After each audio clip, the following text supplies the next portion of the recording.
presentation, we'll record. So thank you for getting us started.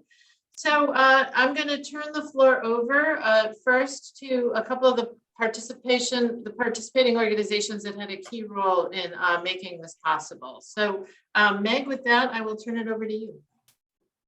Thank you so much. So hello, thank you all so very much for joining us. Most of you I know, but I think there are a couple of new faces. So I am Meg Hegeman. I am the Prevention Services Coordinator here at ACAP. And my pronouns are she, her. And I oversee a variety of programs related to adolescent services. So we do substance use prevention, tobacco prevention, restorative justice work, and a few other programs.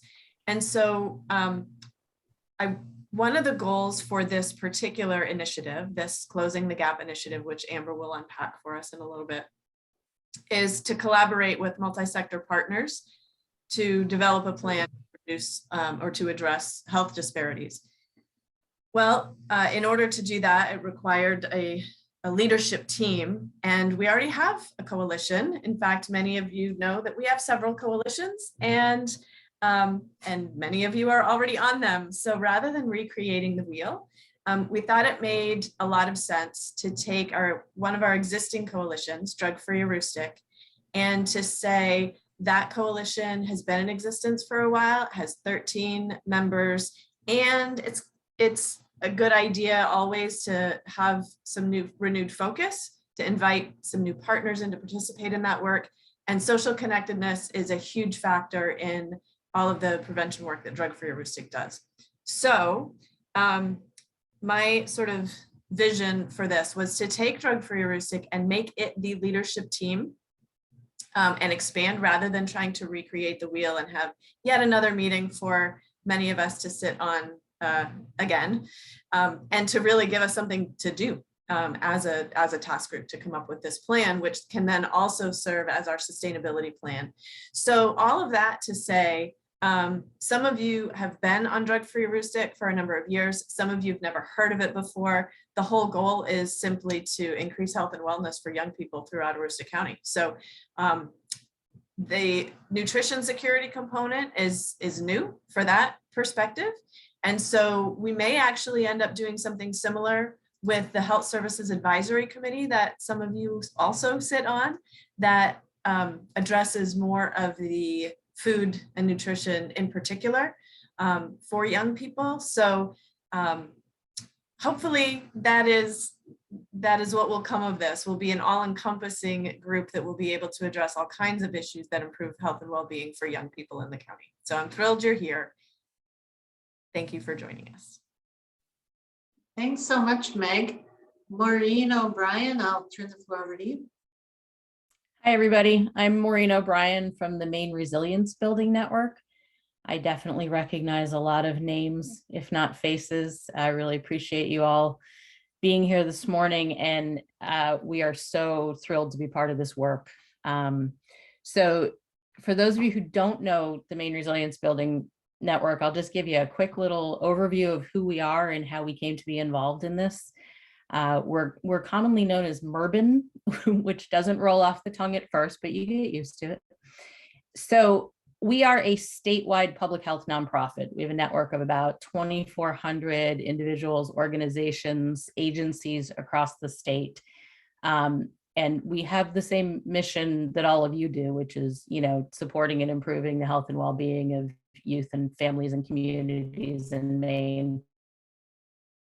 We have everything from small local nonprofits to statewide agencies involved.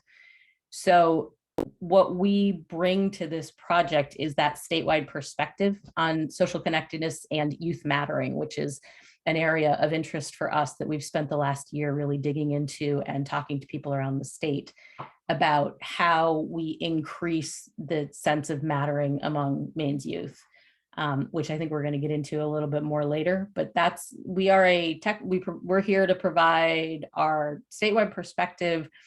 We provide technical assistance, training, education all around the state on adverse childhood experiences, resilience building strategies, and connectedness and youth mattering. So we can't wait to learn from you guys. I think this is going to be a great partnership, and we're happy to be here. Thanks, Maureen. And we invite you to think of today as sort of the launch of this initiative, if you will, and the sense-making session, so that we're all sort of grounded at the beginning of this thing and can go from there. So by the time we're done, we're really hoping that you'll have a better understanding of the Closing the Gap initiative and how you and others can achieve the desired outcomes in the time frame that's being targeted, and that was part of the successful application for funding to support this planning process. So we're going to spend a little bit of time. I'm going to go through the agenda right now, and then we're going to be, inviting you to sort of get in here.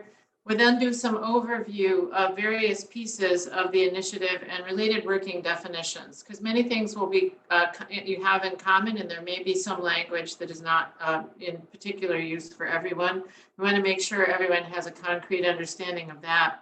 And then with that grounding, we really want to spend some time focusing on early important decisions in terms of who's here, who's missing. There may be voices that you think are critical to this process once you have a good understanding of what it involves, and how to be sure that we engage youth voice. That is a priority for this initiative.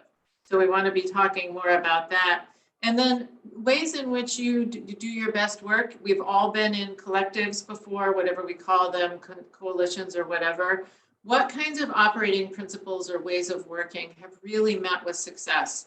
I have funny stories, and you probably do too, about groups that it was like certain things just got out of control or neglected or whatever. So we can learn as much from our successes as from our failures, but we really want to be able to say, what do we want to put in place in terms of operating principles that will set us all up for success in this, sort of time-bound process that is being launched as of today.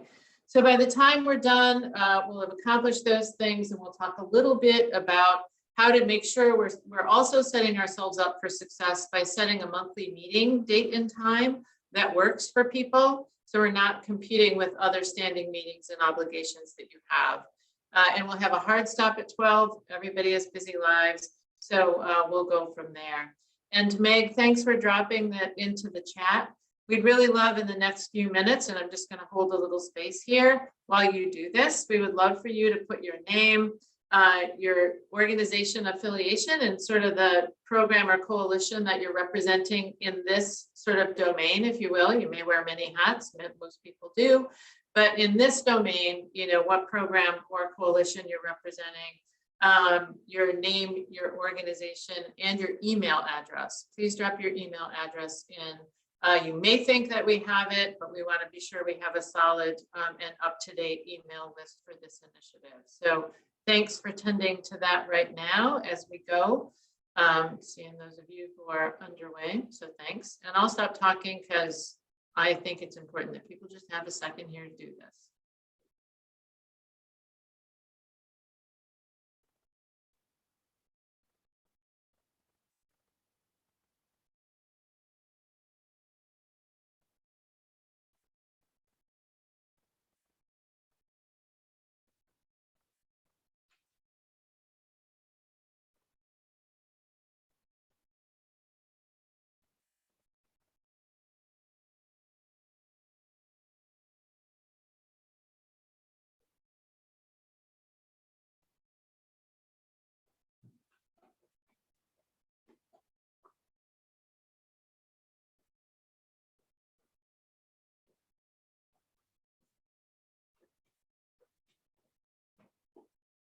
And thanks to those of you who are including pronouns. That's great.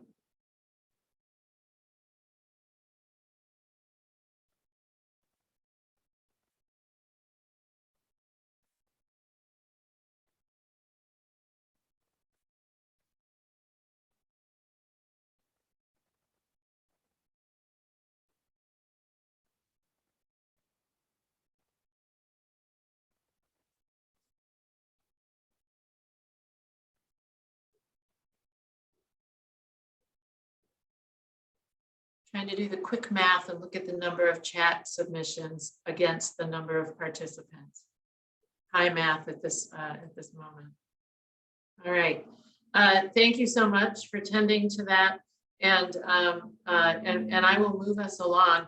It's regrettable at this point that we're not going to get your voices in. And I apologize for that up front, because one of the priorities is to make sure we're hearing from people. But in the interest of time, we're going to rely on the chat for this round of introductions. And with that, I'm going to move us into the, sort of getting underway. And think of this section of the meeting as the why this, why now, or as my Canadian clients like to say, what is it we're doing? So what? Why does it matter? And now what? Right? So we're in the what are we doing and why does it matter sort of stage of this session. And with that, I will turn the floor over to you, Amber.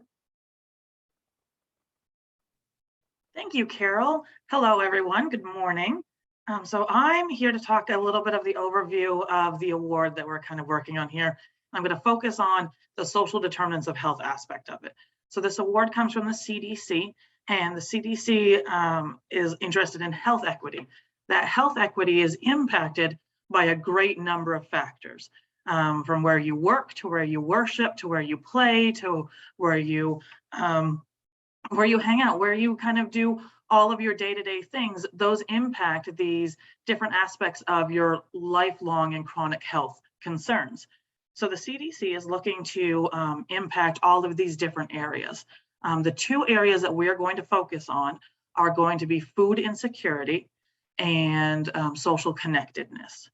So this plan is to, this coalition is to come together to identify some of the local determinants of what's going on, where's the data, where are we at, where are the issues, where are the concerns, like where's the heartbeat of what's going on in Aroostook County, and what's a plan that we can make to come up with some solutions, some sustainability to how we can eradicate these problems for our community members. So it's really exciting to see this come on the table, to be able to join these coalitions to kind of like target some goals, like let's get at this. And this gives us the perfect kind of step-by-step frame to look at those social determinants of health, specifically in food insecurity and social connectedness, and how those impact Aroostook County citizens, community members. Thanks, Amber. You're welcome. And if people have questions, any kind of clarifying question as we're going, drop it in the chat, and I will weave it into the discussion. Maureen, you want to say a little bit about social connectedness? Sure. So as with all social determinants of health, social connectedness kind of underlies everything. And it's about the number, the quality, and the diversity of relationships that people have, which is, I think everybody's probably heard that one caring adult phrase at some point in their life. Either they've been that one caring adult or they've known that one caring adult, and the impact that that can have on a youth. That's like the microcosm of social connectedness, that it's all about the more connected people feel, the more involved they feel, the more valued, the more seen and heard, the more likely they are to have some sort of mitigation against risk factors. So the opposite of social connection is social isolation. And I think we've all been hearing the stories throughout the pandemic. The time in which we're having these conversations really adds an urgency, I think, for addressing social connectedness, because we've seen skyrocketing rates of social isolation and the accompanying problems, So in Merben world, we talk about social connectedness and youth mattering. And youth mattering is the idea that young people who feel they matter are less likely to use substances, to engage in risky behaviors, to feel anxiety, be depressed. And so we look at the pre-pandemic statistics were a little bit alarming, which is where our focus on youth mattering came from a couple of years ago, when the Maine Integrated Youth Health Survey showed that more than 40% of middle and high school students in Maine don't feel they matter in their community. mattering's measured in 3 domains: home, school or work, and community. And so if you think about any adolescent that you know, particularly those who are from vulnerable populations, if they don't feel like they matter at home and they're not connected at school, the community can play a really important role in supporting those adolescents in particular, but it matters for everybody, obviously. So they are completely intertwined and overlapping, and important in their own way, both social connectedness and mattering. Thanks very much. Yeah. And Bronson, you want to talk to us a little bit about the food and the nutrition security and SNAP? You are muted. Yep. Okay. Sure. Thank you, Karen.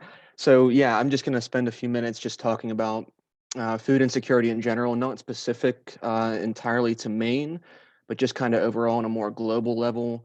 The good news is the goalposts kind of are shifting when we're defining global food security, and the change is actually a sign of strength because the condition is improving thanks to advances in food production. And just to put it into perspective, 50 years ago, we've seen about 2 billion people who weren't hungry. Currently, we now see 6 billion who aren't hungry.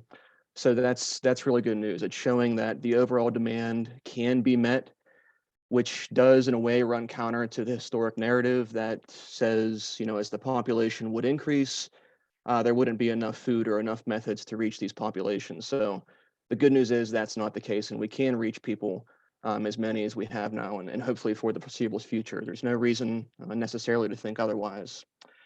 But as I mentioned, with this success, there is a change in how we do define food security and how that's being assessed. So where we are now looking for contributions more when we're defining food security on a qualitative scale, as opposed to being solely on a quantitative scale. For instance, malnutrition and obesity now represent the largest topics of concern in the global fight for food security.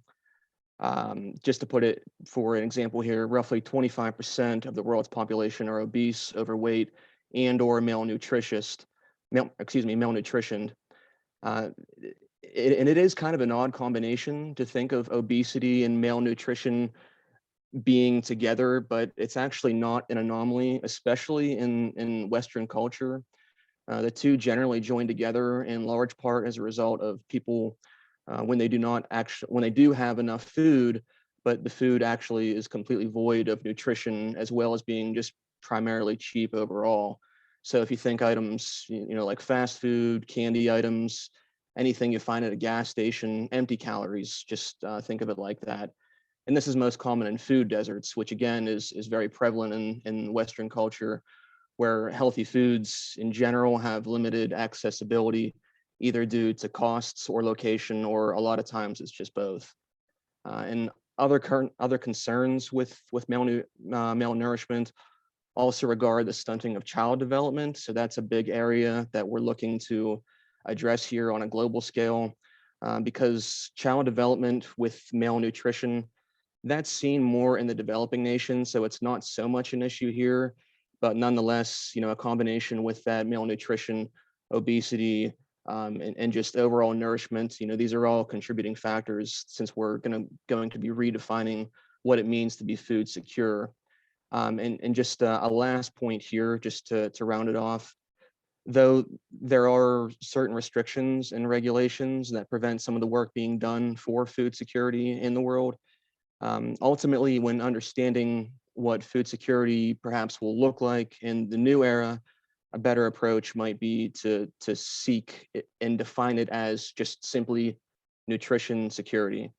So in that respect, as opposed to food security, when we're looking at nutrition security, we should really be considering that would entail both nutrition and number sufficiency for food, but also cultural preference, appropriate sanitation, and health services and care that could utilize more holistic measures. And basically kind of what Maureen was saying about social connectedness. We're looking to not only just address it on a food per se basis, but it can't be so siloed into certain items that are dealing with this. So it's got to be a more holistic approach, more wholesome, not just the sum of each part.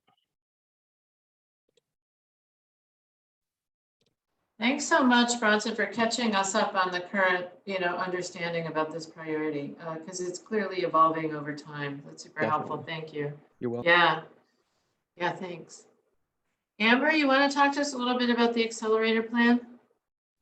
Absolutely. So that brings us to kind of like why we're here. Like, what do we do now? So we know why, like we understand the gist. Now we're like, okay, so what do we do with all that information? So all of that information goes into this Accelerator Plan. This Accelerator Plan is going to be led by the fact that we are an informed coalition around the social determinants of health regarding food insecurity and social connectedness for Aroostook County. We are to identify the areas where those seem to be the worst, and how we can form activities, evidence-based programming, different hopeful like funding opportunities that can go to eradicate these needs and these concerns in Aroostook County. So that's why we have convened this coalition of members, is to kind of build this plan of not how ACAP fixes this, not how Mainly Girls fixes this, not how the Power Prevention fixes this, but how does Aroostook County join together to fix this for citizens, for people who live here now and moving forward? Because the hope is to retain the individuals that we have in Aroostook County and also gain new people coming in. So that's really what the Accelerator Plan looks to do. So as much as this was an ACAP convened meeting, this is not an ACAP-led initiative. This is a coalition-led function. So we need you and your input in order to make this Accelerator Plan. Thank you. And Amber, can you say a little bit, if successful, then what? If this phase is successful, then what? So if this phase is successful, we would hope that it would lead to growing funding opportunities. Unfortunately, right now, we do not have a concrete set rollout plan for after this Accelerator Plan, but this Accelerator Plan can only go to better Aroostook County. All of this work, all of this planning that we're putting in, regardless of the CDC's next rollout of this, any implementation going on in that, we all have our different programming and different funding sources currently, that we can find ways that we can implement these activities that we've come together to find out that Aroostook community individuals, and particularly our youth, need. Thanks. And I got to be honest, in the beginning, Accelerator Plan sort of froze my brain. And as you were talking, I realized what that really is like, let's speed up. Let's make the progress in a condensed time by working together that might normally take 10 years. Let's challenge ourselves to reduce it to 3 or something. Is that the point of the language? Yeah, so the Accelerator Plan is, let's not just think about how we can fix these. Let's take these next 9 months and come up with some concrete, solid plans of how we can come together to make lives better for Aroostook County members. All right. So 9 months takes us to November. That's what we're targeting. Yeah. Yes. Yes, the end. September, October is the end of our reign. Okay. Thank you. All right. Thank you. I'm going to pause and ask if there are clarifying questions at this point. Things as you're listening and you're sort of, we're getting our grounding together, and you know how to use the hand feature, I think, if you don't. Under the reactions button at the bottom, you will, if you click on that at the bottom of your screen, it looks like a little smiley face, you will see a raise hand icon, and you're welcome to put that up if you got a question at this point or an observation. Anything that would help to have it clarify. Thank you for dropping in the chat, Catherine. Do we have specific requirements based on CDC guidelines for this first phase? What do we know about expectations? So we do have specific program guidelines that we need to hit and meet different notes along the performance activities and strategies and plans that we have to meet, just like most grant awards. But the CDC just really wants to make sure that we're a well-informed coalition. So they want to make sure that we are well-informed on chronic health issues and how these are impacted by social determinants of health. They want to make sure that we know what food insecurity is doing to our community. They want to make sure that we know what social connectedness is doing to our youth, a lack of social connectedness is doing to our youth, and how we can possibly change that. So instead of just going, oh man, transportation is an issue, how do we fix that? And that's how we do this. Okay. I'll just add, Carol, that yes, we have the Accelerator Plan, and Amber's done an excellent job of kind of explaining that. The existing resources that we already have, I feel like will also be informed by this plan. So we have the Drug-Free Communities Grant is another example where we have 2.5 years, almost 3 years left of that funding. And there's a sustainability plan required for that. And this conversation will inform that plan as well, because it's all related, right? And similar with our Improving Outcomes for Youth program, and other initiatives that are happening with power prevention and with AMHC and all those kinds of things. I think this work will inform lots of ongoing work for funding mechanisms and other streams that already exist. So I hope it's not that we write an accelerator plan, and if CDC doesn't come up with additional funding, that it's lost effort, because I think the work can continue through a variety of means. That's great, right? Because everything is connected, and I mean that quite literally. And if that is the case, then thinking through this process about where those intersections are and how to maximize them is going to be quite important. So thanks. Yeah. Other questions? No clarifying question. Hi, Kate.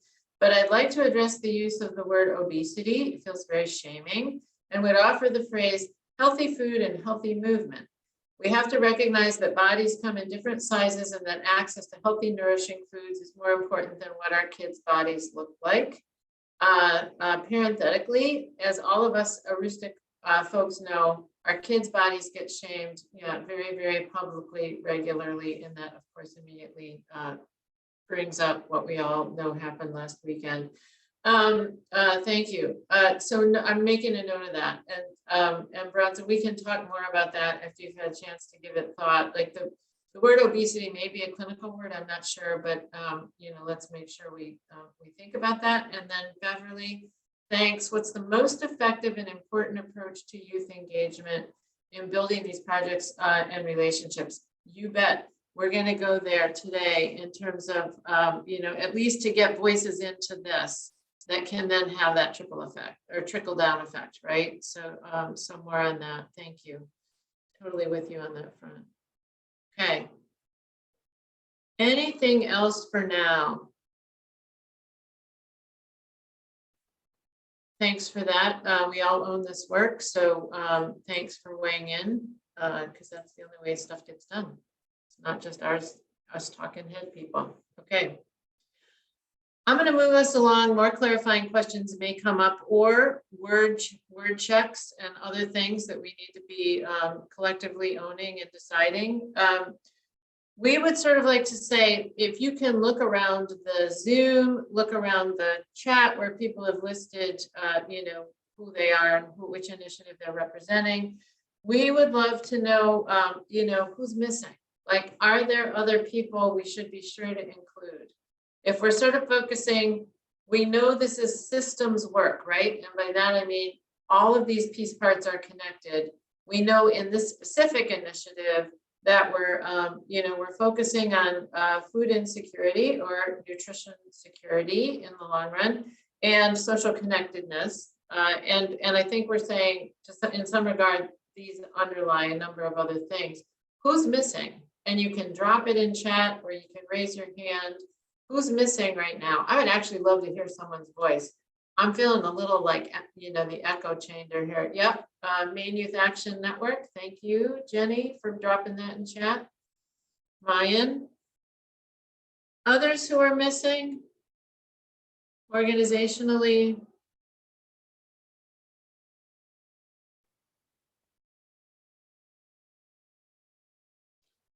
Okay, Darellen Cote, I think, Center for Advancement of Rural Living. Thank you. And Catherine, you said I'd like to offer everyone the 2020 Community Needs Assessment and Gap Analysis. Eric, oh great, yep, I see the visual. Thanks for the prompt.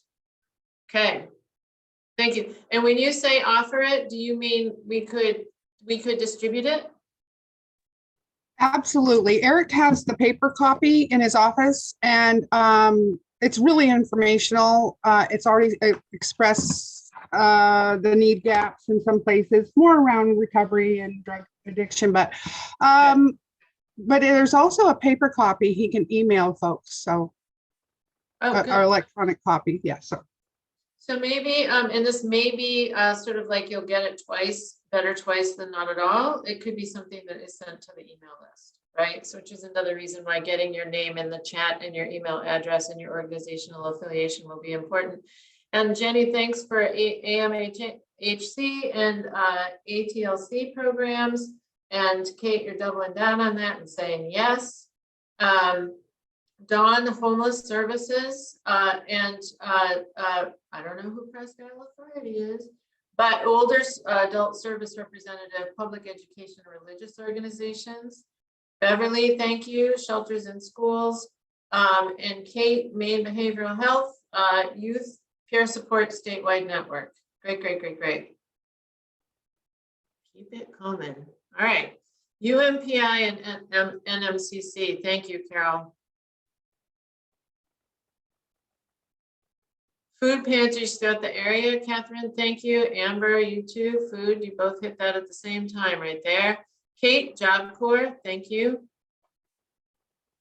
Second, the Job Corps, go Jenny. All right, we're backing one another up here.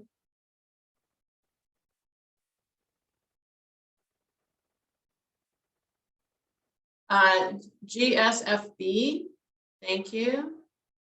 We'll do an acronym check. Make sure everybody knows what all the acronyms mean. Right, thanks, Kate. What does it mean? John, what's it mean?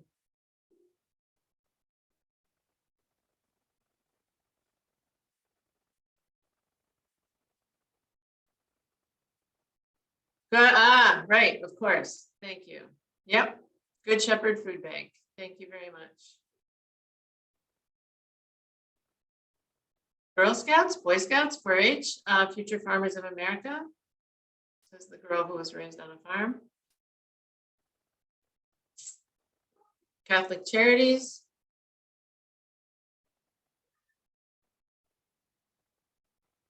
The Commons Gallery, Shelby and Chris Pelletier. And I double down on that, yes. Yep, Maine Youth, Youth Action Board members appreciate prioritizing breaking down acronyms. Thank you, and we will make a point of doing that. If you dropped an acronym in the chat, let's keep one another honest. Let's spell it out. So this will be good for all of us because we always acronyms, as you know, can be a barrier to inclusion, and we are striving for the opposite. So we will invite you to do that. Just Hope and Justice Project, thank you. Man, there's a bunch of stuff here. Okay.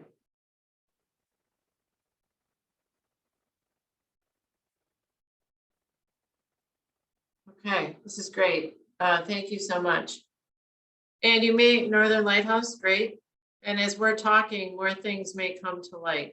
No pun intended around the lighthouse. And law enforcement, great, thank you.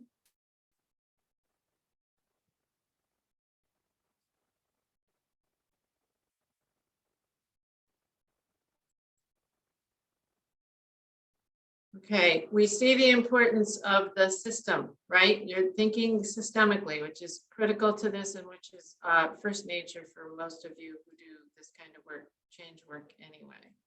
So thanks for rounding out the list here. community members, meaning people, like people without an organizational affiliation. Let's not be careless about the importance of them and what they know. Okay, great. I have a question. Is this Sure thing. a countywide? Yes. So maybe Houghton Regional Hospital and Northern Maine Medical Center so that everybody's represented. Good, very good point. Thank you. Yeah. Okay, it's slowing. I'm not trying to stop it. I'll transition us to our next question. And as you percolate, at least if you're like me, things will come up. Yeah, who would best represent the jail system? Good question. Anybody has an answer to that, drop it in there, or ideas.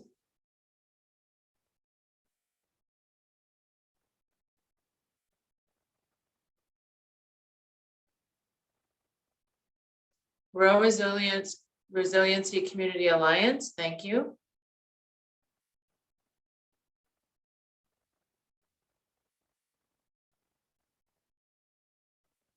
Homeschooling Network, good. Maine Inside Out, great.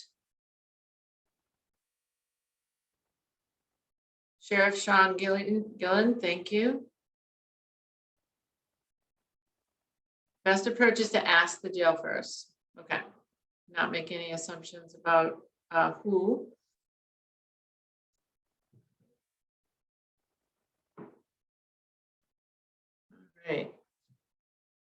All right, I'm gonna move us because I'm looking over here at the chat like probably everybody else, and I wanna hear from you. So you can keep that going as helpful and as things come up, as I mentioned. We really want to talk now, and I'm going to ask you to do the hand thing, and so we can have a conversation. And Meg, as host, you're the host of the Zoom, which means I will be looking for hands, but I won't always know whose hands. So feel free to prompt me. Let me put it that way. What, in fact, knowing everything you do from the sum of your work to date and other things that are happening that are really doing a good job of incorporating youth voice, you know, what's the most effective approach to engaging youth voice in the project? Let's first talk a little bit, and maybe raggedy, doesn't matter. What are the kinds of things we want to learn? Like, because that may influence what you think will work best. Like, what kinds of things, for those who have been thinking about this for longer, what kinds of things do we want to know? What do we want to know from youth? Like just a couple of examples, because it'll help us think about how to build on existing things that might be happening. Amber, Meg, Maureen, what kinds of things do we want to know from youth? So generally, what we're looking for is early involvement so that they're absolutely not invited to a table full of adults, but that they feel like they're fully empowered to be there. We need them. It's not just here's a 10-minute, slice of time for you to give us the youth perspective. There's some work that goes into making a situation comfortable for young people. And it may not be, it may be, first of all, it can never just be one because there are very few young people who are comfortable being one among 35, and then I think what we're looking for is, we all know from our work, and we all have assumptions as adults of what works for youth, and we're often wrong, including how to reach them, what sort of messaging, what sort of, how do we deliver messages, what's the best way to communicate with them, and in ways that they can hear. And so I think that's the fundamental thing, is so that we're not making assumptions about what you think or what works when we're trying to influence youth behavior. Do nothing for us without us. We thank you very much, Maureen. And we have a request to define youth ages. Like what, for those of you who helped write if you have thoughts about that, or is that something that is open for the group to decide? I don't know the answer. So within the current constructs of our prevention programming, as mentioned, as Meg put in the chat, ACAP does 14 to 24. We have some flex. Some of our programming goes down to 10, but youth ages roughly keep between the 12 and 24 age time span. Okay, that's helpful. Thank you, Amber, and thank you, Meg. Okay. And as this project moves along, you may say, you know what, we actually do need younger voices, right? But right now, then we'll target that. Does that make sense? So, Carol, I have one last thing I'd like to put out there. There have been some different input around how we should attain youth input. And I would like to have that be something that we put out to the collaborative, because a lot of the time we take that nothing about us without us and we were like, okay, well, we'll do that separately instead of bringing people to the table. And I'd like to know as a collaborative how we feel overall, because I have my own personal views, but we're here collectively. So how do we all feel about bringing youth actively to the table? Catherine, thank you, Amber. I think your hand was up, but maybe you were adjusting something. Alavi. No, okay, you're good. Don't worry, I won't call on you. But I saw the panic look. Very helpful considering 18 is generally considered adult. And so, is youth the right language? If we're talking about up to 24? I'm not, I don't know. Well, I'll just share, that's a conversation we have often with our funders, and from a federal perspective, that has been the definition, but Bridge also has her hand. Yeah, thank you. Hi, Bridge. Thanks for hopping in here. Yeah. Thanks for having me. Yeah, Beverly and I are here from the Maine Statewide Youth Action Board. And just, to answer that question, we, a lot of the language is usually geared towards the word youth, but we often just collaborate with youth and young adults. A lot of young folks prefer to be considered young adults, especially we've got a lot of folks in the 18 to 24 range. So again, like similarly, just checking in with folks and seeing how they best want to be described. Thank you. So we'll ask them. Right? That's what I'm hearing. I'm also seeing, Beverly, good point. Young people should be at the table, being able to help change projects that were made for them, but not by them. We can't assume what a youth, young adult needs. We need to ask them and help take it step by step with advocacy and confidence in building their local resources with their caseworker or professionals they work with. Yeah, okay. Vicki, thank you. What about reaching out to schools and getting connected with the student senate group at the school? This would get youth involvement and into the larger population. Kate, centering youth, could hold leadership and program support staffing positions. Here's a pretty good youth collaboration toolkit. Thank you, and you dropped the link in, Bridge. Thank you very much. Callisto, what are ways to retain youth and support youth programs that may be outside of schools, for example, at community centers in the winter months? And how do we get the not the usual volunteers, young leaders involved? The unusual suspects, we don't want to use the word suspects.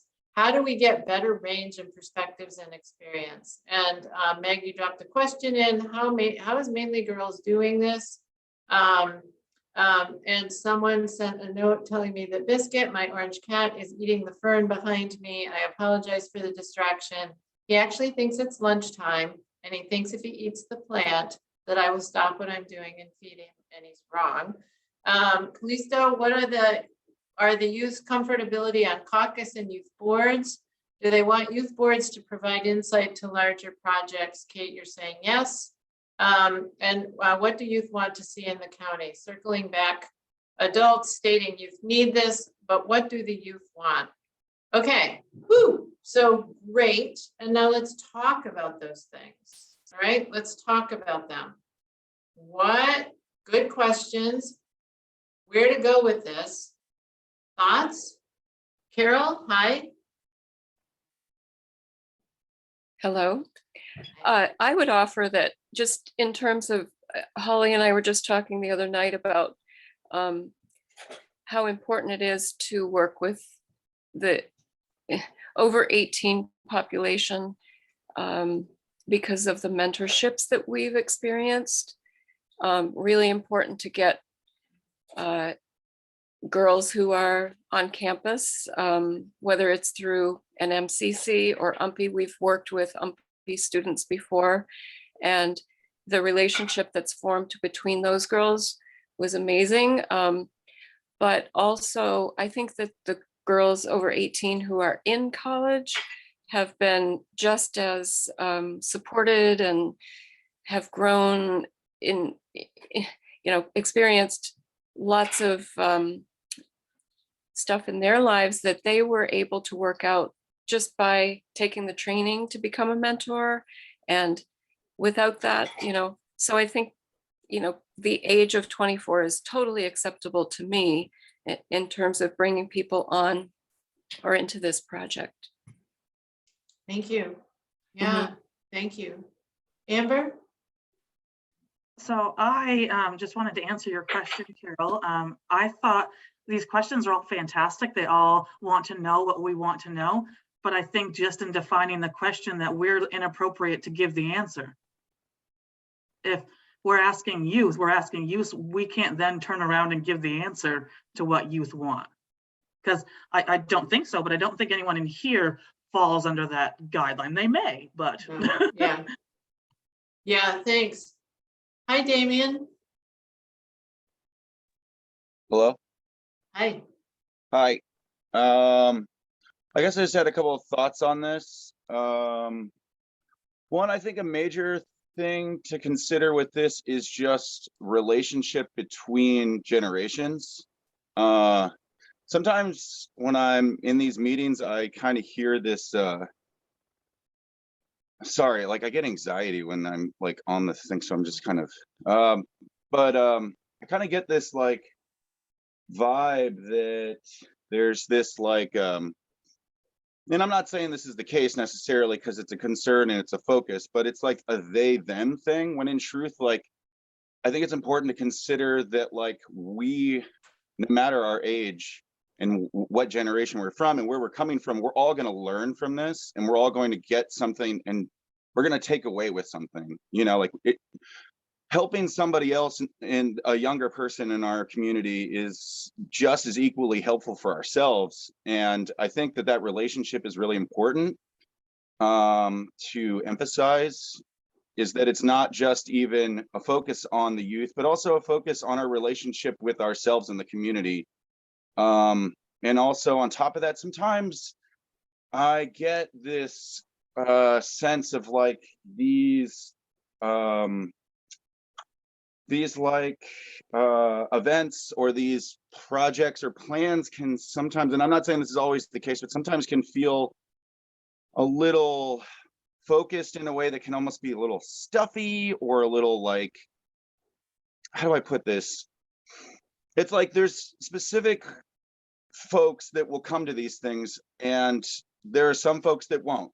And to find something that's all encompassing is to do what younger folks want to do, which is have fun, like want to explore, instead of trying to prevent directions or something. Maybe it's just also to have the education and all the options on the table.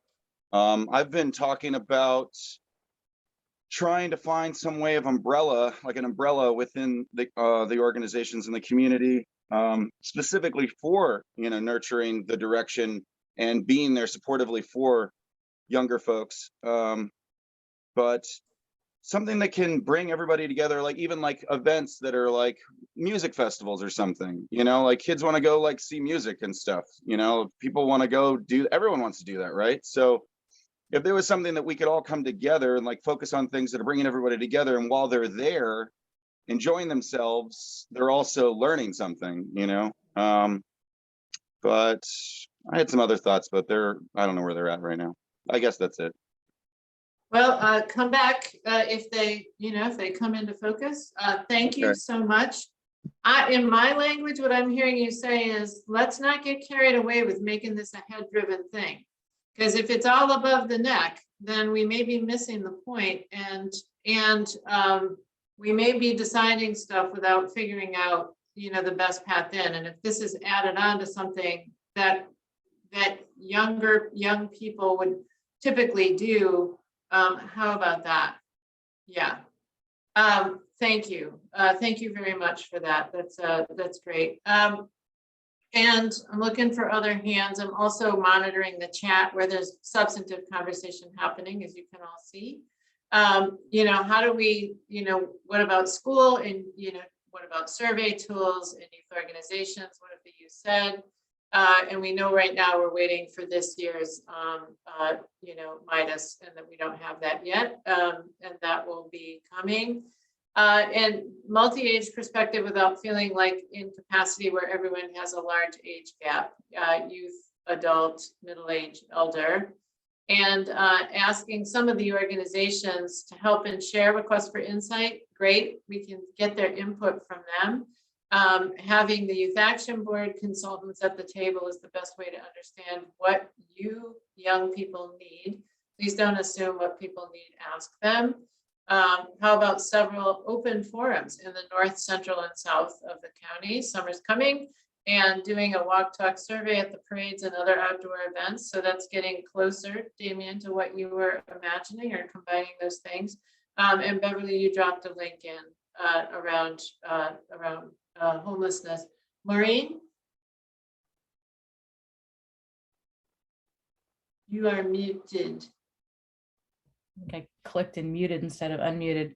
I really appreciate what Damien said, because it made me think about youth, young people, whatever you want to call anyone, and Zoom. And if anyone, I have been part of many unsuccessful attempts to engage particularly adolescents on Zoom. So I think that idea that even in this COVID time that we're living in, bringing youth to the table when the table looks like it does today, with all due respect to all of us who are here, is probably not realistic, right? And if they do come, it's you need you would need the usual youth leaders to be confident enough to take part in a meeting like this. So that I appreciate you bringing that up, that idea that not only does it have to be fun, but boy, it's hard to nurture a young person through a computer screen. It just seems like, in person is going to be really crucial to the youth engagement piece of this. Thanks. Yeah. And you will see, I won't read this. It goes on about what is the McKinney-Vento Act, it describes, there's a description, and then not just events and parades, but go to the parks, find a pit party or two, go to parking lots. And Holly, thanks for saying, thanks to Damien, not us versus them, us, we. Connecting through fun and learning about opportunities and resources. Yes, let's invite youth to join us on this coalition. And to Youth Action Board, how engaged are Aroostook youth in the statewide program? Do you want to answer that? Yeah, so Beverly just responded, I'm here. Beverly, do you want to answer it? I'm happy to as well, if you want. We have one new member in Presque Isle, and we are looking for at least a few new members across the state. Agreed very much with what Damien was saying, and like the whole work that we do is cultivating less of a us versus them. We pretty consistently see people asking young people to come join a meeting, do a survey, get like a gift card, and then leave. And then, the question is like, what is the long-term community building? What is the long-term care? How are we really bringing in young people for their expertise and treating them as leaders? And so, with the Youth Action Board, all Youth Action Board members get paid a stipend, and you'll see Youth Action Boards are becoming a more popular thing across the nation. And there's a lot of ups and downs within that. Sorry, I'm just realizing that I'm going on a tangent when I was just asked one question, which is Aroostook County. Yeah, we have one member up in Presque Isle. We would love a few more members. And, you know, Beverly and I are here just to get to know some faces and be helpful as things progress. So sorry, I go on there. Hey, no, that was actually impressive, because if I would have been going if I were you. So thank you. And it wasn't terrible or anything. So thanks. Amber? So there have been some different conversations within the prevention and impact team at ACAP of how some different ways to obtain youth input could look. We have some different kind of surveys and stuff started. So we've definitely begun some like work in how this could potentially work. So we're starting this platform and how we can kind of keep that going. But we welcome, so we have kind of a format that we've worked on so far, really in gaining a lot of that input before we even start any kind of forums or meetings, and how youth want to meet. Do you want to be at the table? Do you want to have a separate meeting? Do you want a dance party before it so I can have your attention for 10 minutes? If that's what you need, let's do it. Like, that's fantastic. How can we get out there and get there? We even had the whole clipboard and a piece of paper. Like, as I see you come by, I'm like, hey, can I ask you these 3 questions real quick? Because we do want to hear those voices that aren't collected in the same group that was always being sampled. Yeah. Okay. Thank you. So there's a question here. Maine Transnet has done a really good job nurturing you through our Discord server. What does that mean?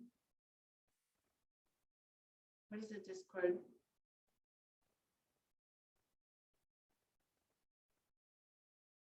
Anybody, Keith, you want to answer that? Sorry, I didn't hear my name.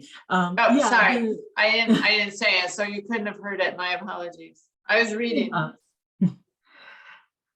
Yeah, I mean, I guess I'm echoing what Callisto said up above, but the kids who are at the sports team and the kids who are in church and the kids who are, those are the kids that are already going to be connected to somebody probably. So how are you finding the kids who aren't?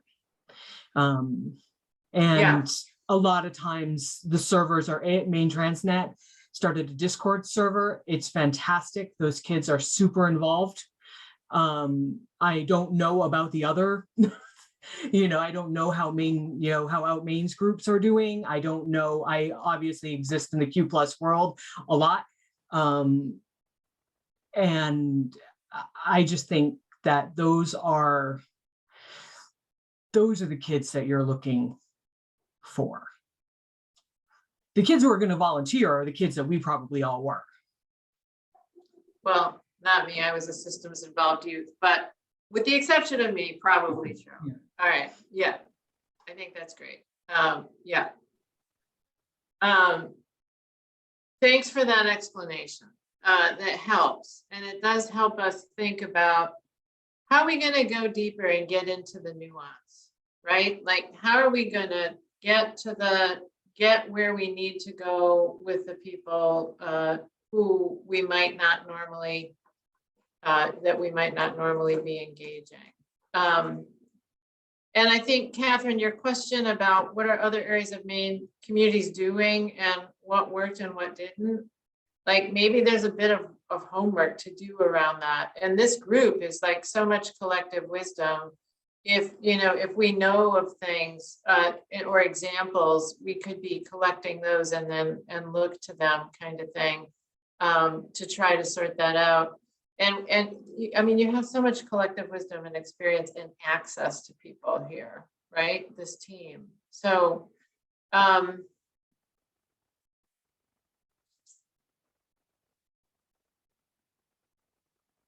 guess I'm sitting here wondering, in real time, like, what does it mean to answer this today? Is today about gathering enough ideas that are expansive enough to say, okay, good, there's agreement we need more than the voices we may easily find through youth leadership or school senate. We want those, but and we want more. Like, are we looking for a honed down list? We looking for ideas and then we can pull together, you know what I mean? A path. I mean, I would just say, if I were in charge of the universe right now, I would be saying, let's take these examples and really step back and look at everything. Yeah, no, Carol, I didn't mean to infer that we can assume that people don't want to be involved. Carol just dropped a note in the chat saying, we don't know who may want to be involved. Yeah, so I'm not saying set the kids aside who are already engaged and arguably on the surface at least socially connected.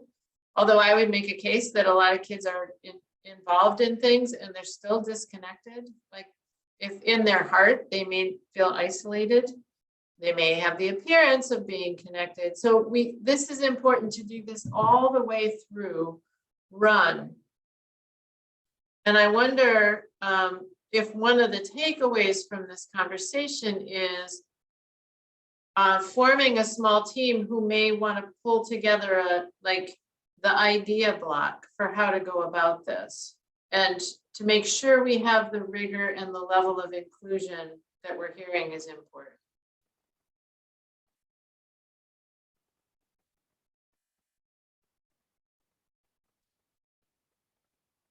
What do you think? How to get to this point of clarity?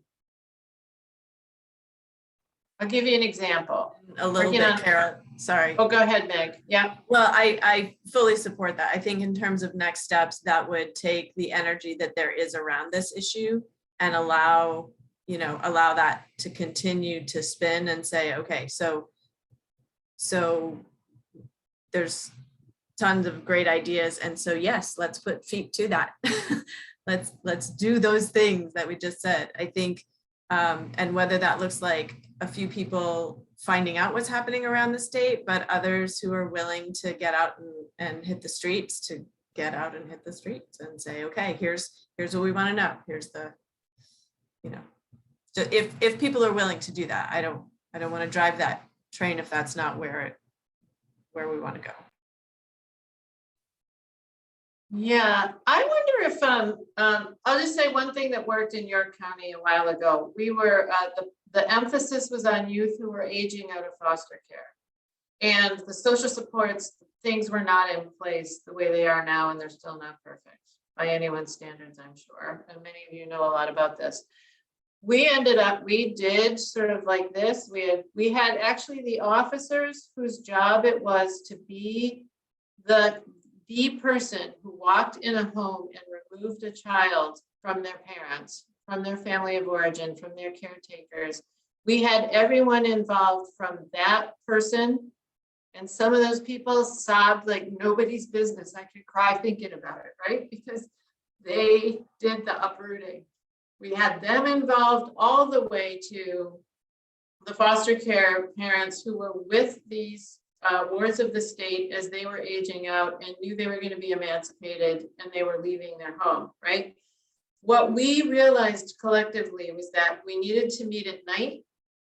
We needed to offer rides. We needed to provide a hot meal. We needed to provide stipends.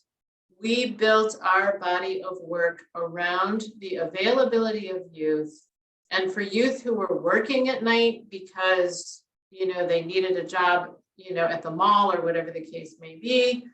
We designed around them, completely around them. We did not expect them to come to a table without that level of, acknowledgement of the situation. And so I'm not saying that's what you need to do in this case.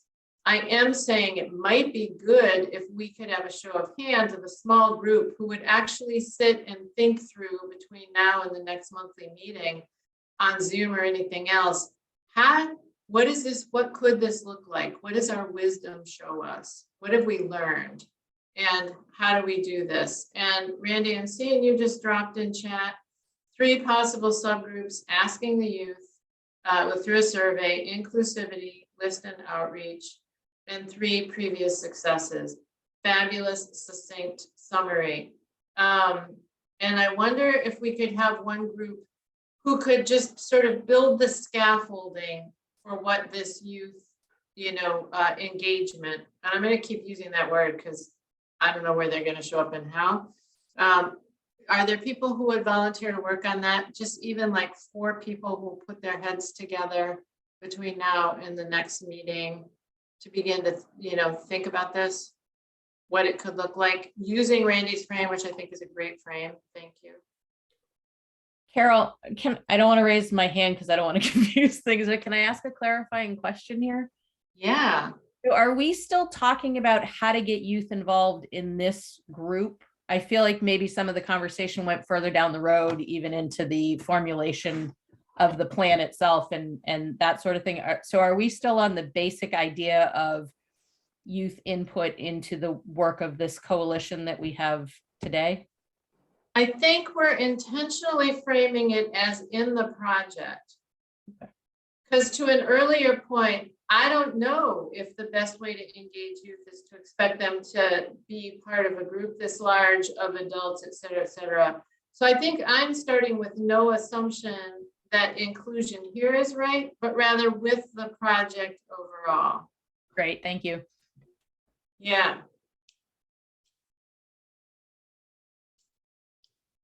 Anybody willing to just lean into this, even for an hour between now and then? I know it's like such a hard time. Thank you, Catherine. Is your hand up because you're volunteering? Thank you. All right, thank you. It's always important that someone is willing to take that first step. Others who are willing?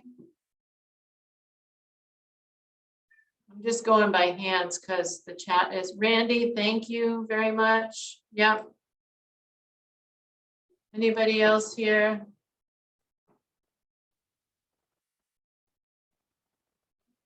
Meg, thanks for being willing to handle logistics.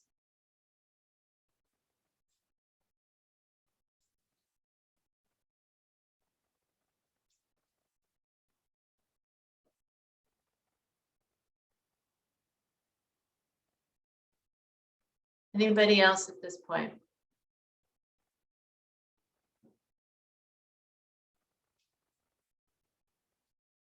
Catherine and Randy, we will happily work with you to support that and incorporate the good thinking that's happening here, right? Amber? You are muted. Okay, sorry. Got a little excited there. I have an answer to a question in the chat box. I just didn't want to get ahead of anything. Okay, you can go there. Okay, so I am answering Don Roberts' question about, do I understand that there are 2 projects to be done, food insecurity and social connections for youth? The only thing being talked about is the youth section, but will we also discuss the food insecurity piece? And if so, is that also for just youth or for everyone? Also the social connections, is that only youth? So none of this is specifically only for youth. The youth input specifically has to be from youth, but this is to target the entire Aroostook County community. Does that answer the question, Don? And yes, there are absolutely two aspects. So yes, we have to tackle both social connectedness and food insecurity. And not just for youth.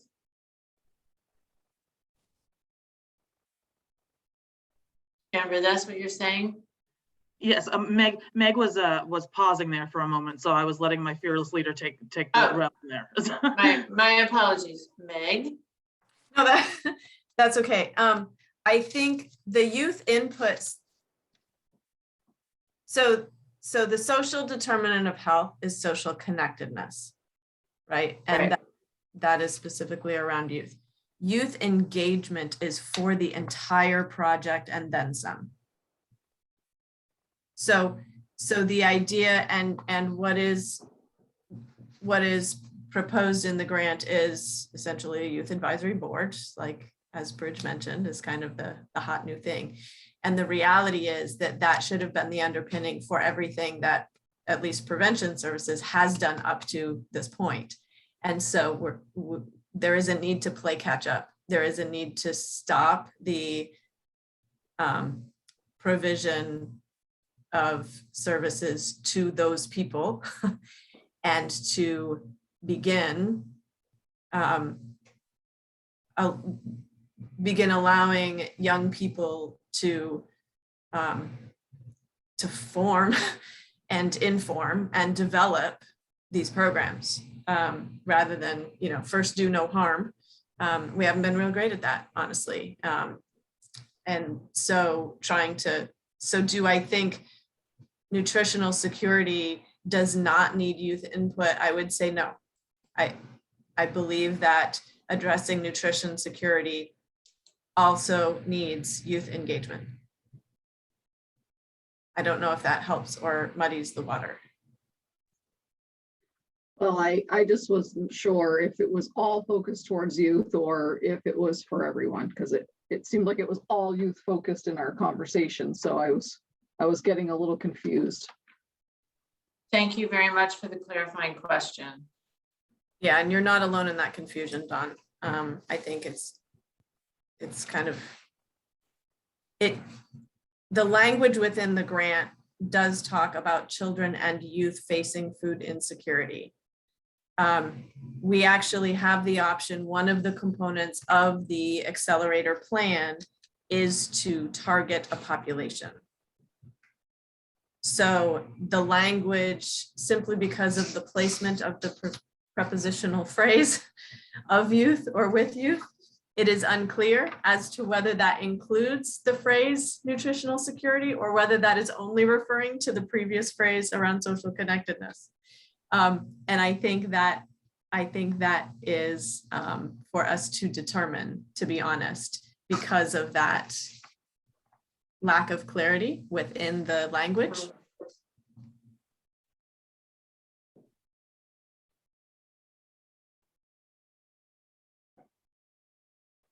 Thank you. And I'm seeing, Beverly, you dropped in, youth input means making sure when you're building projects, the Youth Action Board members should be able to help create those projects.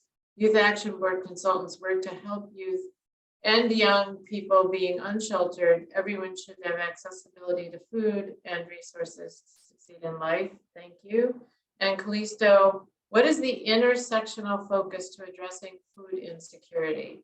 Since there is the nuance of food is food you can eat it, which causes those with dietary and cultural restrictions to feel some sort of guilt.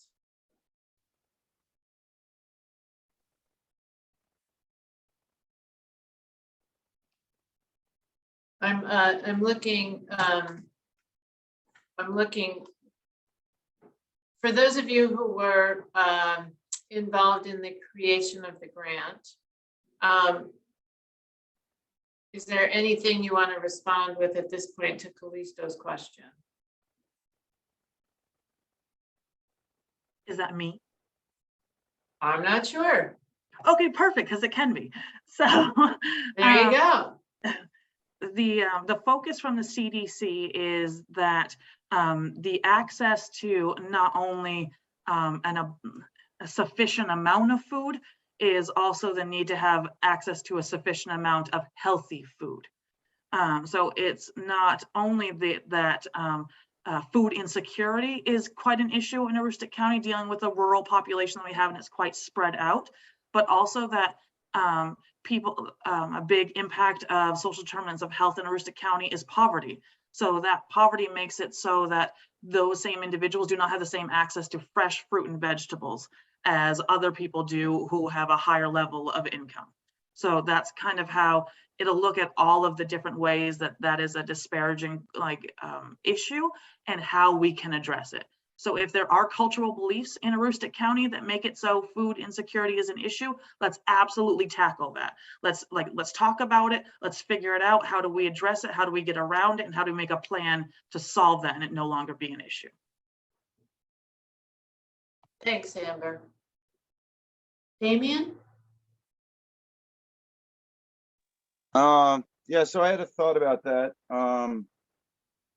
So, I mean, we have there's a couple things that we have that a lot of other places don't have, which is that we have just an abundance of beautiful nature and land and agriculture and a history of agriculture.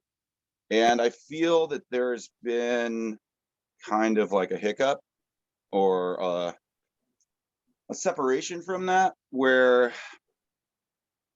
younger folks have just been like, I'm not interested in taking over the farm, sort of thing. I'm not interested in learning this anymore. This has no relationship to who I am and who I want to be and what I'm looking for.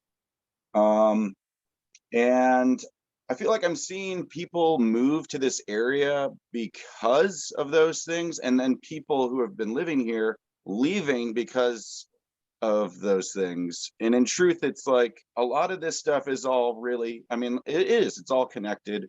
Every issue that we're having in the world really is holding hands with all the other issues. And food, for instance, I mean, we really should definitely be focusing on growing food, because I mean, a lot of people have lost their relationship with food because so much of it is processed and so much of it is convenient. But there's no real understanding of what they're eating and what any of us are eating, really. I mean, I think we'll all fall victim to that one way or the other. And I've just really been thinking about, like, for me, like I have a homestead that I'm working on all the time. I have the record store in town. You know, I started the record store not just because of like needing money, but like this town needs things like that, you know? Like, people ask, well, like, why do all the kids leave? It's like, well, what do you have here for them? You know, we say, well, why are people eating unhealthy? Well, it's like, what is out there to show and educate everybody about what we're eating? And I think that is the relationships that we have with each other and we have with the food that we're eating. And having like a program where people are growing food together on large plots of land, which we have an abundance of, is not only, I mean, that's why I think people are moving here, you know. I mean, when you're stuck in New York City during a pandemic and you're running out of food, next thing you know, you're like, I don't want to ever have an experience like this again. And you're like, where can I go? You know, and New England is absolutely a spot that a lot of people have been going for that sort of thing. Well, at the same time, there are people here, folks, younger folks as well, that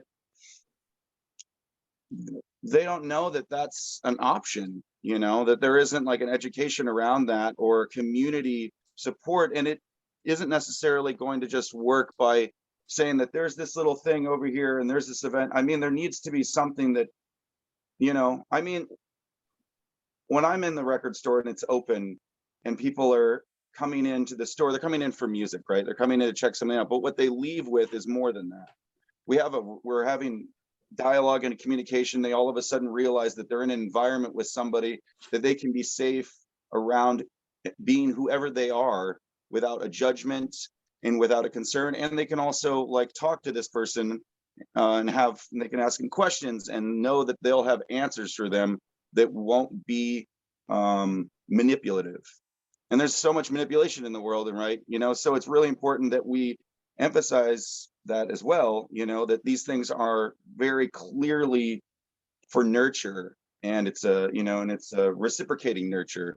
But yeah, I just think about like the arts and music and gardening and food and agriculture and permaculture, and having that relationship can really all be connected, you know. And also, even just a little side thought here, but just even like, you know, spiritual, not even spiritual in one way or anything, but just things like that help people with their inner working and their inner energies, and having places for that. I mean, really, again, I mean, it's not going to be one thing that's going to solve the problem. It's going to be hubs of little things here and there all over the place, and having these options available, and also not necessarily having, of course, you know, like a price on it, you know, but that they're free.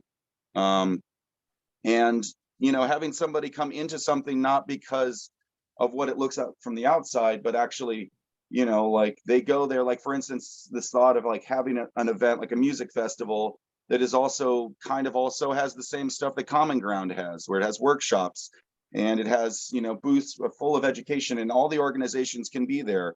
and everyone's working together. Well, at the same time, we're all having a good time. You know, like learning is so much easier when people are having fun, and it absorbs better. All right, I'm going to stop talking. Sorry. Okay. I'm hearing both your passion and your conviction that the notion of social connectedness and food, nutritional security, food insecurity are deeply connected, and that there are a lot of ways to think about that, whether I'm tempted to leave the county because I no longer see my place in it, or whether I'm arriving because I'm excited about the potential. How are we going to be able to bring those things into focus and connect those things? I'll be honest, when I first talked to people about this project, I was like, get me there, social connection and food insecurity, like why those two? Like there are so many social determinants of health, right? I got to be honest, I had to work my way through it. But Damien, I think you just helped us in some regards do that in terms of seeing how those things are related. And it's probably obvious to a lot of people, but it was not obvious to me, I just have to say. So thank you for that. Let me do a quick check here on chat and where we left off so we don't miss anything. There's a lot here. So at the risk of going through this in too much detail, I'm going to say, we are hearing there disconnect, gardening, certainly farm to table options, and education and resources for people, and exploring how to improve knowledge of some of the I'm going to say the basics, having been raised on a farm in the middle of nowhere, foraging, hunting, gardening. Is there a food sovereignty group who could help? And how do we look to communities south, Portland, Maine, and potentially surrounding areas that have plant-based options on school menus? Finding food without dairy is difficult, and even more so for those that don't eat meat. So we're starting to see the generative aspects of this project, right? You're starting to offer some on-ramps and off-ramps that could be very, very interesting to this. So we're going to need to, succinctly capture this. Cooperative extension, bringing them to the table. Yeah, very good point, because they offer a lot. And MOFGA too, Maine Organic Farmers and Gardeners Association. Damien, you referenced the Common Ground Fair, and that they are the hosts of that. And of course, the most recently in Maine, we did pass an amendment in Maine, a proclamation to secure the right to produce our own food, that we have that right. So that we're seeing how these things are trending and how we can build on other areas. And for youth and adults alike, the ecological environmental job options in the county, where there seems to be abundance of keeping centers, options such as malls and fast food. Valid, but is there another question we could propose to youth? What jobs do they want? For many, it may seem like Walmart and Dunkin' Donuts are the only things available. Okay, and hugs, yes. So, and Kate, you said I missed Carol's the whole potato. Of course, I want to know what that is, but I'm not going to ask. And Connecticut is built around food, so connected, it's true. And outdoors women, they may have, that there are programs around that, how to think about that. All right, so schools, yep. Okay, so thanks for all of this input, super helpful, right? And it's going to take some distilling to make it clear and something we can pull forward, because you are a wealth of information, let me just say. Okay. Talking more than I usually do today. You're making me work, people. And it's because you're doing your thinking in the chat, and that's helpful. So, and acknowledging with gratitude that, thank you. I think I'm going to transition the conversation toward operating principles, okay? And just, we need some baselines for today. Oh, yep, farmers markets, thank you, and food sovereignty, thank you, that's the link there. Good. Okay, let's turn our attention to operating principles. You are all in community. You are all in community, with some of the people here in other sort of collectives, coalitions, collaborations, initiatives. we would really love for you to say, when you think about this project and sort of the expansive nature of it, you know, what operating principles might it help to have in place as an initiative, as a coalition? You know, how that would help make sure that we're setting this thing up for success. Okay, how might we set it up for success? So I think, you know, we're hearing clearly the importance of youth engagement. So that could be an example. There may be other things. You may have a favorite operating principle or one you wish had been in place and had been consistently honored in another initiative. And I would just love for you to, you know, do a shout out, hand up. I suppose you can drop it in the chat if you want. Operating principles that have really served other initiatives or ones you wish had been in place if they weren't, that you would like to capture here, because we're beginning to form as a group. Yeah, for this purpose. Holly, you're clapping. Oh, I'm clapping to start a hands up here. Oh, sorry. good, thanks. No, I don't care. I just wasn't sure if you were like, yes, go ahead, please. No, that was I'd like to speak here. I think the question was, I actually can't reframe your question, but something along the lines of what would be helpful, Yeah, all of us to, how to, so what came up for me in your question is, I long for a common evaluation and assessment tool that all of our programs are using around these two particular initiatives. So there very well could be one out there already that is being used. But as we begin this project, together as a coalition, I would love to see one tool that all of our programmings are using to evaluate and assess our work. That's across the board for all of us, not something that we're creating on our own accord. yeah. So not just sort of saying to people in your program, please keep these two things in mind, but actually, yeah, no. That One tool for all of us so that we can easily evaluate our, however, you know, we choose to do this together and individually as well. I think it would be very helpful for us to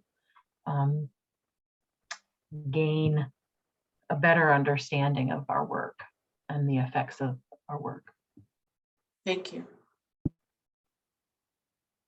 Other sort of operating principles, ways we're going to show up, what we, you know, how we want to be in collaborative, anything in that regard?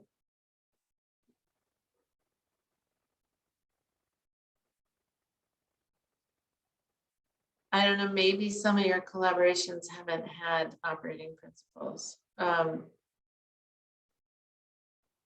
Randy, I'm noting that you dropped in the chat that there could be a fourth subgroup around metrics, outcomes, and best practices. Thank you.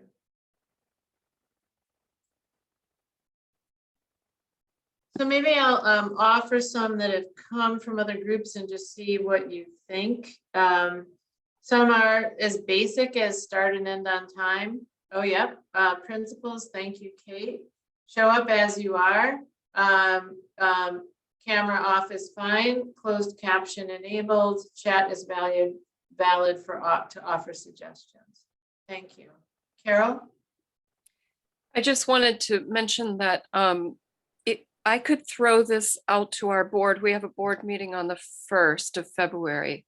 I'm pretty stretched in terms of offering any more time, but I wanted to take whatever I learned today back to our board. So when will you be deciding if I do have a board member who's interested in the next step of the process, which I guess is how to put together a game plan to reach out to youth? Is that pretty accurate?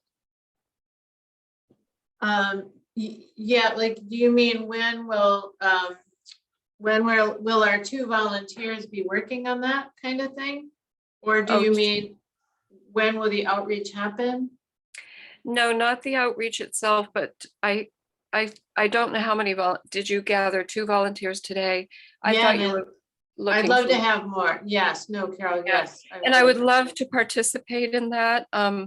But like I said, I'm so stretched. But I do have a few board members who might be interested. So can I get back to you on that? Do you have a particular date or in mind? If your meeting's on the 1st and you can ask at that point, if you can circle back shortly thereafter, that would be great. Okay, I can do that. Because then we can ask our volunteers to sort of self-organize around connecting after that date, and then include that. If we do have the good fortune to have volunteers from your board or a volunteer, we can be sure to include them in the scheduling process. Thank you. Yeah, thanks a lot. Any other operating principles around this work? Show up when you can. End times are hard stops. Yep. But if you aren't online right on time, it's okay. Yep. We're all busy. Seems like we're all triple booked for every hour. We welcome all perspectives. Great, great, great, great.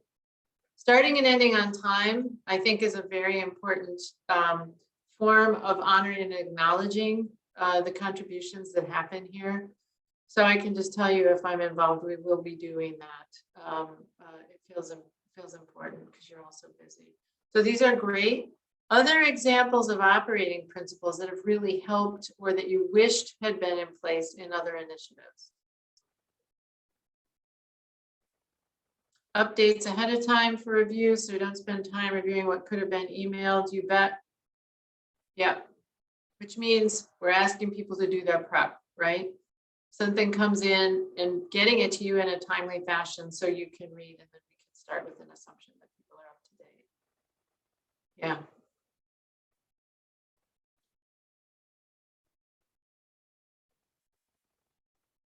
Other things.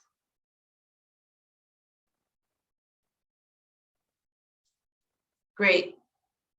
Question of the day that relates to the topics discussed. That's great. Yes. So build that in as a practice. Yes. Great.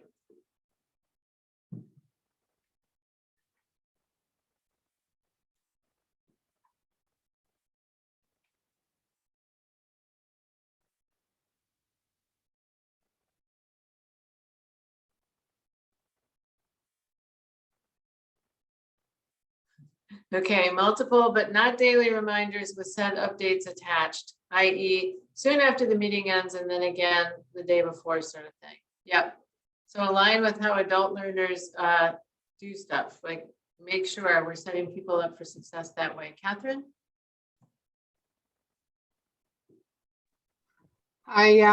Thanks for calling on me. I was just wondering, in this group as we are meeting today, do we have a secretary that's going to take minutes, and who is that?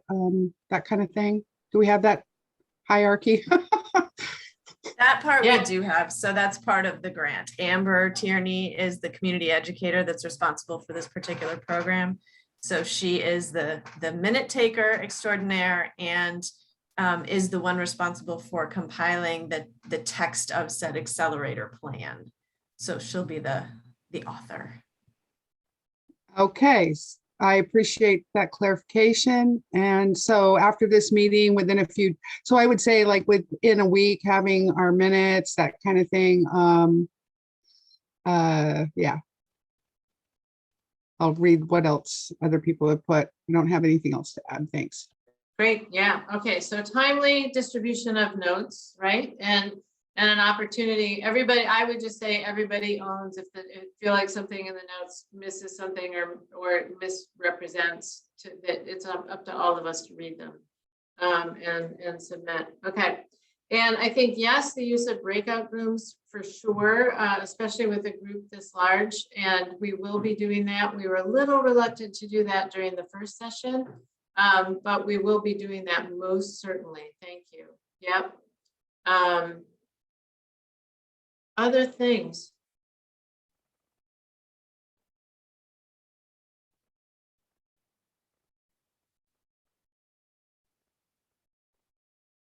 And Maureen, if I were going to turn that into an operating principle, I guess I would say, create the conditions for all voices to be in.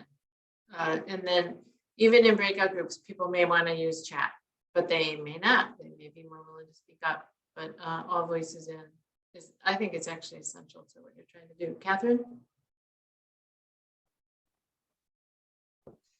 I see the time is closing in on noon, and I just wanted another clarification. Earlier in this meeting, there was a call for volunteers. Was that just Randy and I to set up 4 subgroups? And what would that look like? Be thinking through the scaffolding for youth engagement in particular. And so you don't have to establish them or anything. You have to sort of think about the various ways in which youth might be able to be engaged, given that we are hearing such a commitment to all youth voice, youth who may not normally be found in community activities or on school, leadership teams or whatever the case may be. But what are some of the approaches, given all the input we've received? How can you just sort of distill what youth engagement in a process like this might look like? It's just you sort of putting something together that will simplify our next discussion around the process that will be used for that. Okay. Yeah. Got it. Yeah. You're not, Randy, Randy, I'll wait for you to clue me in. All right. Well, and Carol may have a board member who will join the 2 of you, and we'll know that after the 1st. So you probably won't be huddling around this until after the 1st. But I would like to be involved in that meeting as well, please. Thank you, Amber. Great. Okay. All right, cool. Well, let's take the next step. It probably won't be upsetting to anyone if we end a little early. I'm going to transition us because we're going to be codifying what you've put in the chat. So I just want to acknowledge if it feels like a little, like this today. We will be making that accessible in an orderly fashion. Let's transition to next steps. Let's talk a little bit about where we go from here. And Amber, I'm wondering if you want to sort of be point on that. I think that's what we discussed. Okay, so Carol, are you looking next steps as in like very next steps, like when's our next meeting, like what kind of things like that, or like forward progressing, like longer term? So I think let's start with immediate next steps. And then if there are specific things you already know about longer term, the arc of the work, feel free to illuminate us. Okay, perfect. So I'll turn on my camera for a minute. You'll have to forgive me. My computer crashed in the middle of it. So I am now on my phone because I am not tech savvy all the time. The next steps for the planning portion of this grant. So the next steps are we are required to have monthly meetings. So we'll be sending out a doodle poll following this, along with the minutes, along with potentially the recording for people who weren't able to be here, would still like to know what was going on. That doodle poll will go out and we'll come up with a consistent routine time that we meet every month to tackle next steps. The very next steps that we would like to see tackled are the next meeting will be a general kind of overarching informational meeting to make sure that our collaborative is as informed as possible. So a portion of our time next time will definitely go to that, and also kind of going back over with Carol as a facilitator, we'll look for what are the general arcing themes from today that we need to maybe spread out to the second hour of that. So yeah, really it's what the collaborative comes together and decides. This is not driven by any one entity outside of the award. So it's driven by really how do we come together to meet those needs. So we'll inform what Aroostook County stats and data currently are. If you'd like to bring information from your organization that is specific to your organization, we would love to hear it. I have gotten I'll go ahead to release ACAP's community needs assessment information at the next meeting to give some of the information that we've come up with, some of the data that we have collected from Aroostook County members, and we'll be looking to get that out to kind of inform our collective. So that's our next steps, like very next meeting. This is a monthly going on. I'd really like the next step to be a commitment from you and your organization to be a part of this coalition, to be a part of this initiative, to commit to the next 9 months of planning 9 months plus, because we're talking about this going on, but at least the very next 9 months, a commitment that you are coming to the table, you're ready to put in the groundwork, and we're going to come up with a plan. Not another, this could have been an email meeting. Thanks, Amber. Questions about any of that?